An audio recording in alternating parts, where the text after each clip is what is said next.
কেন বৃন্দাবনে কৃষ্ণ নাম নিষিদ্ধ? নন্দবাবা প্রহরীদের কঠোরভাবে বলে রেখেছিলেন কেউ যেন কৃষ্ণ নাম মুখে না আনে, কারণ গোপীরা যদি কৃষ্ণের নাম শুনতেন তবে বিরহে এতটাই ব্যাকুল হয়ে পড়তেন যে স্বাভাবিক থাকা অসম্ভব হয়ে যেত। রাধারানীর সামনে কেউ যদি কৃষ্ণ নাম উচ্চারণ করত তবে তিনি দিনের পর দিন মূর্ছিত হয়ে পড়ে থাকতেন। প্রেমের এই স্তরে প্রিয়তমের নাম আনন্দ আনে না, বরং জাগিয়ে তোলে অসহনীয় বিরহ বেদনা। তাই বৃন্দাবনে কৃষ্ণ নামের বদলে উচ্চারিত হতো রাধে রাধে। একবার বর্ষানার গহর বনে ময়ূর কুঠির নামক এক স্থানে রাধারানী একাকী বসেছিলেন। এই বন তিনি নিজেই পছন্দ করেছিলেন, এক একটি গাছ নিজের হাতে রোপণ করেছিলেন। সেই নিভৃত স্থানে বসে তিনি মনে মনে কিছু জপ করছিলেন। সখীরা দূর থেকে ভেবেছিলেন নিশ্চয়ই তিনি কৃষ্ণ নাম জপ করছেন, কিন্তু কাছে গিয়ে তারা বিস্ময় শুনলেন রাধারানী জপ করছেন রাধা রাধা।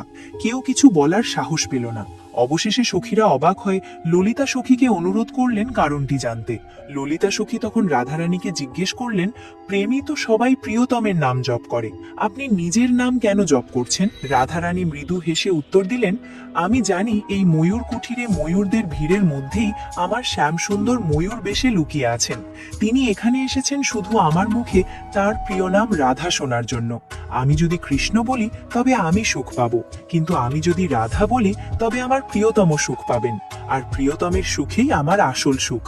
এই কথা শুনেই সখীরা বললেন, প্রেমের মহারানীর জয়। এটাই প্রকৃত প্রেম, যে প্রেম নিজের আনন্দ খোঁজে না, বরং প্রিয়জনের সুখের মধ্যেই নিজের আনন্দ খুঁজে পায়।